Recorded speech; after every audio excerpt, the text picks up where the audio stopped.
राधे, जय श्री कृष्णा। कैसे हैं आप सब? आई होप सब अच्छे होंगे। आज की जो कहानी है हमें ये बताती है कि जीवन में अच्छी संगत का क्या असर होता है और बुरी संगत का क्या असर होता है। कहानी शुरू करते हैं। कहानी एक सेठ जी की है जिन्होंने अपना पूरा जीवन ज़रूरतमंदों की सहायता के लिए समर्पित कर दिया था।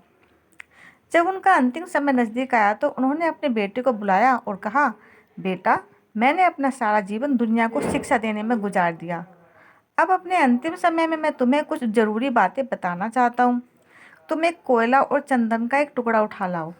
बेटे को पहले ये अटपटा सा लगा, लेकिन उसने सोचा कि जब पिता की आज्ञा है तो ये सब लाना ही होगा। उसने रसोई घर से कोयले का एक टुकड़ा उठाया। संयोग से घर में चंदन की छोटी सी लकड़ी भी मिल गई और दोनों लेकर अपने पिता के पास गया। सेठ जी बोले, अब इन दोनों चीज़ों को नीचे फेंक दो।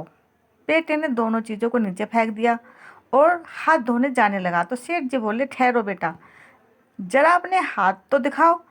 फिर वे उस कोयले वाला हाथ पकड़कर बोले, बेटा देखो, तुमने कोयला पकड़ा था जिससे तुम्हारा हाथ काला हो गया, लेकिन उसे फेंक देने के बाद भी तुम्हारे हाथ में कालिक लगी रह गई। गलत लोगों की संगति इस तरह की ही होती है। उनके साथ रहने पर भी दुख होता है और उनके न रहने पर भी जीवन भर बदनामी साथ लग जाती है। दूसरों की सज्जनता और सज्जन लोगों के साथ, अच्छे लोगों के साथ चंदन की तरह होती है। इस चंदन की लकड़ी की तरह है।